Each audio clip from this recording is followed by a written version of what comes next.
Coucou toi, j'espère que ça va bien, moi ça va très bien. On est lundi aujourd'hui, qui veut dire deuxième épisode de mon podcast. Donc, on a parlé de mon enfance la semaine dernière. Si tu l'as pas écouté, vas-y tout de suite. Sinon, tu vas rien comprendre à ce que je vais dire maintenant. Et aujourd'hui, on va parler de vivre sans père. Qu'est-ce que ça veut dire? Mon père, en passant, est bien en vie. Il est très vivant, il est en vie. Mais comme j'expliquais dans mon autre épisode, à l'âge, quand j'étais à 1 an environ, mon papa a comme sorti de ma vie. Puis ensuite, j'ai grandi sans papa. Donc, qu'est-ce que ça implique? Oh boy! Premièrement, je suis vraiment contente parce que j'ai eu un papy extraordinaire qui a vraiment pris soin de moi, qui a été vraiment ma figure paternelle. C'est pas mal, parce que oui, j'ai eu des beaux-pères, mais c'était pas vraiment...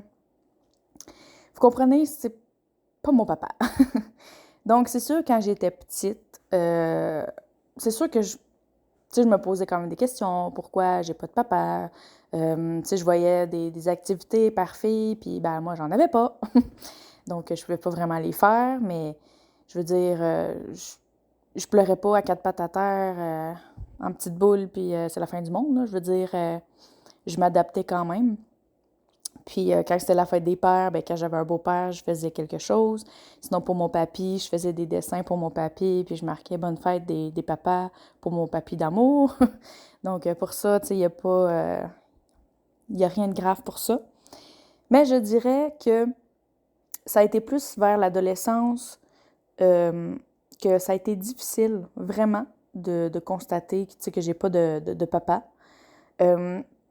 C'est là que j'ai eu quand même des problèmes, puis, tu sais, j'avais questionné quand même ma mère, comment que, il était mon papa, puis tout ça. Puis, c'est sûr, la génétique, hein, c'est quand même très fort.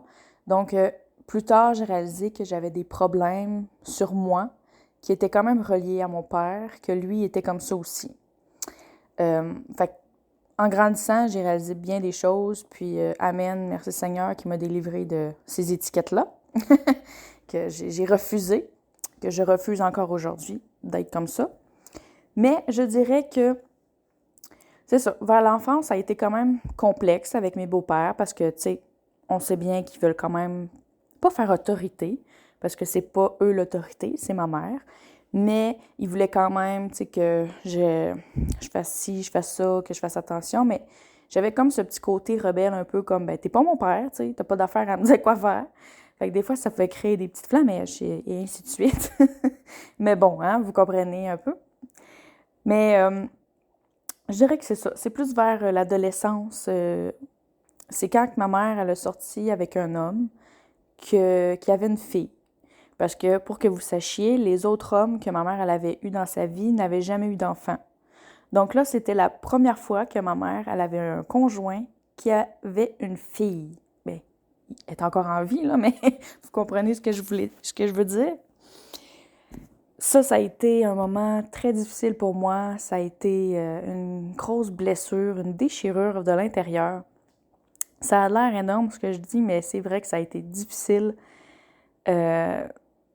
Je veux dire, je la voyais, tu sais, elle arrivait, ah, papa d'amour, nanana, puis elle était au secondaire, ben, elle finissait le primaire, puis elle commençait le secondaire. Mais moi, j'étais un petit peu plus vieille qu'elle quand même. Mais pareil, tu sais, c'était difficile de les voir comme, ah, ben, mon papa, puis il donnait des câlins, puis tu sais, ça s'aimait fort, puis ça a été très difficile le premier mois, ben, les premiers mois. Je me renfermais beaucoup sur moi-même. Puis à l'époque, je pense que Facebook commençait tranquillement, là, puis ben, j'ai passé par la phase Facebook dépressif, là. Tout le temps sur Facebook, puis devenir dépressive, là. J'ai passé dans cette phase-là aussi. Fait que j'étais comme dans une phase que, ben, je suis dans l'adolescence, j'ai pas de papa, là, j'ai un beau-père qui a une fille, qui est toujours après lui. Fait que, tu sais, moi, j'étais comme, je me sentais à part. Puis, ben, c'est sûr, ma mère, elle voulait comme bien paraître devant sa fille, puis c'est normal, tu sais, aujourd'hui, je comprends plus. Mais il y avait des choses que ma mère faisait que je me sentais mise à part parce que là, tu sais, ça paraît peut-être un peu anodin, dit comme ça, mais exemple, on soupait, OK? Puis là, elle donnait à manger, mettons, la première part à son conjoint, ensuite à sa fille et ensuite moi. Ça peut paraître anodin dit comme ça, mais je me sentais comme rejetée. J'étais comme, pourquoi moi j'ai une assiette à la fin? C'est moi ta fille, tu sais, c'est pas elle. Puis tu sais, elle a commencé vraiment comme à plus parler avec elle, à plus être près d'elle. Puis tu sais, moi je me sentais vraiment là, la mise de côté. Puis tu sais, j'en veux pas à ma mère, puis aujourd'hui c'est correct là. Mais à cette époque-là, j'avais fait quand même une lettre à ma mère parlant de mes sentiments. Comme je vous expliquais, moi, je suis un livre ouvert, puis je dis ce que je pense, hein. Mais des fois, m'ouvrir envers quelqu'un d'autre, comme m'ouvrir encore aujourd'hui à mon mari, parfois ça peut être difficile. Donc, parler à ma mère, c'est encore plus difficile à l'époque. Fait que j'ai pris mon courage à deux mains, puis je lui ai écrit une lettre concernant sa fille, son conjoint. Et je lui ai dit vraiment les quatre vérités, comme qu'on peut dire que je me sentais mise de côté, mise à part, que j'avais l'impression de ne pas avoir d'amour, puis nanana. Ma mère, elle avait pleuré beaucoup. Ouais. Disons que cette lettre-là, elle était assez bouleversante, mais ça nous a permis de nous rapprocher, moi puis ma mère. Puis ça, je suis vraiment contente pour ça. Mais tout ça pour dire que c'est ça, ça a été assez difficile. J'ai toujours comme jamais eu confiance aux hommes. Je dis avant parce qu'aujourd'hui c'est différent. Ça, vous allez le comprendre plus tard aussi. Mais c'était quelque chose que j'avais beaucoup de difficultés. Niveau chum aussi, copain, petit copain, vous comprenez. Hein? Mais malheureusement, oui, même au primaire, je changeais beaucoup souvent de chum. Vous allez dire, ah ben oui, ben c'est normal quand on est jeune, on connaît pas trop ça, mais non, c'est quand même pas normal. C'est quand même pas normal, non. Parce que même au secondaire, c'était comme ça. Je changeais beaucoup souvent de chum, puis on dirait que je trouvais jamais vraiment l'amour que je recherchais. Vu que j'avais grandi sans père, on dirait que envers les autres garçons de mon âge, je cherchais comme l'approbation puis l'amour. C'est comme tordu un peu parce que c'est pas correct. Parce que dans le fond, on dirait que j'étais jamais heureuse avec aucun gars quasiment. Je cherchais tellement à avoir cet amour comblé que tu sais, je prenais pas vraiment au sérieux mes relations. Tu sais, oui, j'en prenais au sérieux, mais je devenais comme trop possessive, OK? Je vais vous expliquer. C'est quoi être possessive? C'est quand que, bah, quand t'as un objet puis que c'est à toi puis personne n'a le droit d'y toucher. Bon, qu'on partage pas avec personne. Mais on sait que même les humains, on partage pas ça entre nous, là. Mais j'étais cette personne jalouse, très, très, très possessive, vraiment très intense. C'était maladif, mon affaire, là. Mais quand j'avais un chum, là, c'était mon chum. Tu t'approches pas de lui. Je le suivais quasiment. Je la harcelais par texto. Puis c'était vraiment... c'était vraiment le secondaire, pour ça, ça a été vraiment assez difficile, là, côté chum, là. Ça a été... J'ai eu beaucoup de brisures de cœur, puis ouais, ça a été assez compliqué. Puis ben, vous savez, malheureusement, parce que, comme on peut dire, j'étais courailleuse, on peut dire ça comme ça, ben, il y avait des rumeurs, hein, vous savez bien. Des rumeurs que, ah, elle a couché avec tel, nanana. Mais c'était complètement faux. Ça aussi, je vais en parler plus tard.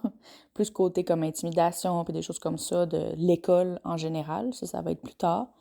Mais tout ça pour dire que avoir comme manqué l'amour d'un père, ben ça m'a fait me réfugier dans les bras de plusieurs gars. Puis tu sais, je suis pas fière non plus, là.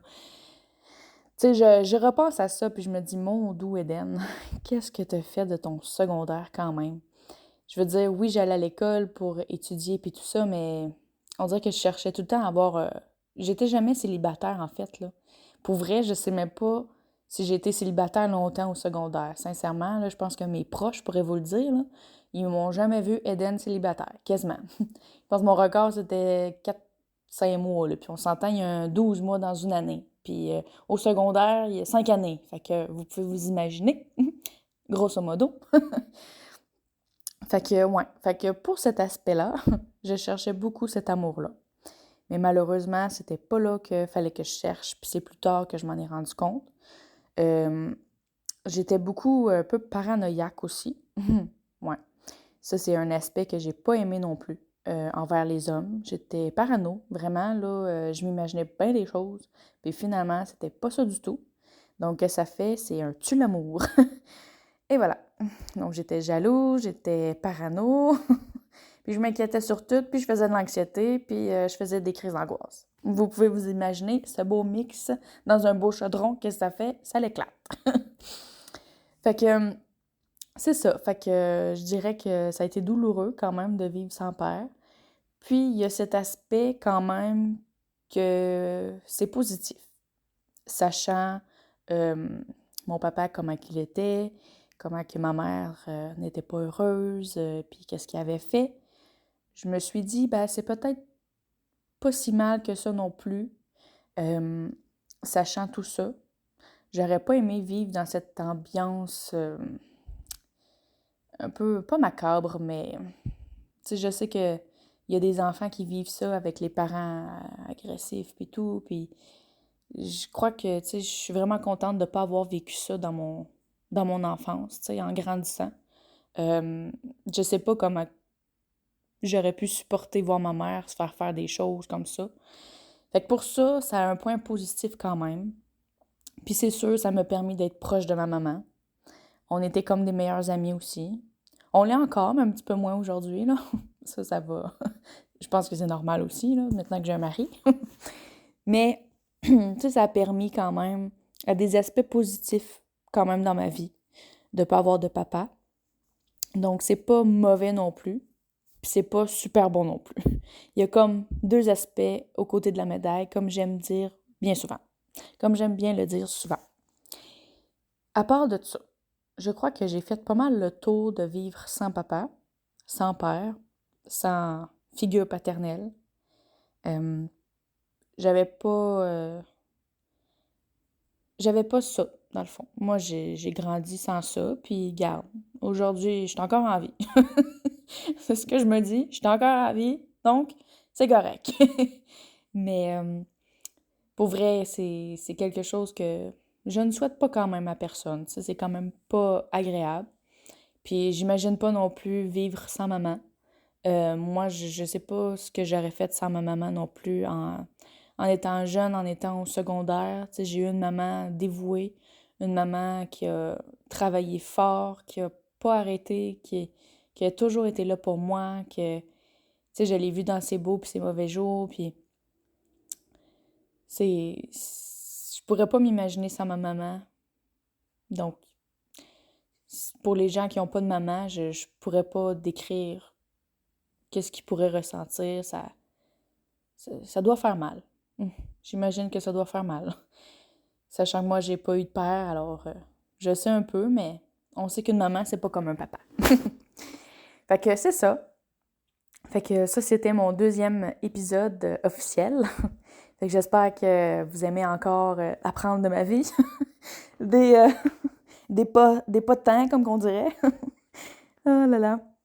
Fait que c'est ça. Fait que je vais continuer pour la semaine prochaine. Lundi prochain, on va se trouver pour mon troisième épisode. Déjà, ça va vite. Ça va vite. Merci encore de me suivre. Puis continuez, continuez de commenter. Là, je suis vraiment contente que vous embarquiez dans ce projet avec moi. Fait que je vous souhaite encore une fois une belle journée, une belle soirée, un bon matin et une bonne nuit. Tout dépendamment à quelle heure vous écoutez ça. Bisous!